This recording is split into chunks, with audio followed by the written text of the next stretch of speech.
Bakundwa bana b'Imana, mureke uyu munsi turirimbe urukundo rwa Yesu Kristo, turirimbe urukundo rwa Yesu Kristo wadupfiriye nta kiguzi, akadupfira agatanga amaraso ye ku bwanjye nawe, twari abanyabyaha ariko akabikorera ubuntu. Nimufashe turirimbane ino ndirimbo y'154 mu ndirimbo zo gushimisha Imana. Umuntu wese uyizi unyemerere tugendane igitero ku kindi. Ndabaririmbira iby'uwampfiriye, wankunze mfite ibyaha narararutse, wambonye mw'iki Kristo, ukaza mw'isi ukampfira, wambonye mw'iki Kristo, ukaza mw'isi ukampfira.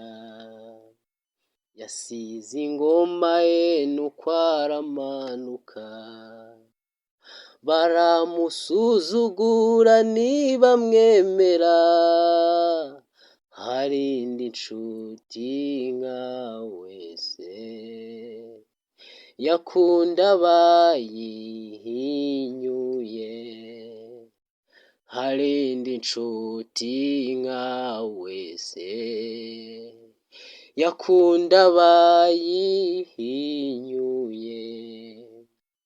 Baramusingije bashashe imyambaro, ngo zana hahirwa umwami Kristo, bukeye barahinduka, bati nabambwe nabambwe, bukeye barahinduka, bati nabambwe nabambwe. Bafashe umwami ubwo baramuhemura, bakiza umwambuzi babamba Kristo, ibyo arabyihanganira, bwabona uko aducungura, ibyo arabyihanganira, bwabona uko aducungura. Yavuye mu ijuru aza muri iyi si, abura aho yarambika umusaya we, ampfira ku musaraba, ngo nanjye angeze mu ijuru, ampfira ku musaraba, ngo nanjye angeze mu ijuru. Ntabwo nzarambirwa kubaririmbira iby'urukundo rwe nuko yababajwe, yanyemeye nk'inshuti ye, nzavuga hose izina rye.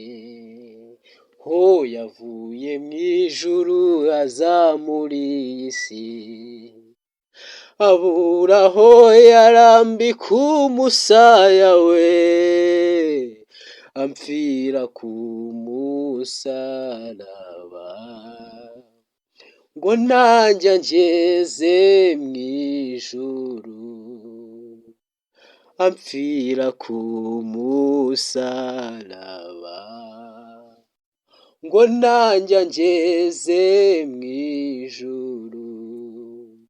Ho ntabwo nzarambirwa kubaririmbira iby'urukundo rwe nuko yababajwe, yanyemeye nk'inshuti ye, nzavuga hose izina rye, yanyemeye nk'inshuti ye, nzavuga hose izina rye. yanyemeye nk'inshuti ye, nzavuga hose izina rye, umwami yanyemeye nk'inshuti ye, nzavuga hose izina rye, uwampfiriye yanyemeye nk'inshuti ye, nzavuga hose izina rye, o Yesu yanyemeye nk'inshuti ye, nzavuga hose izina rye.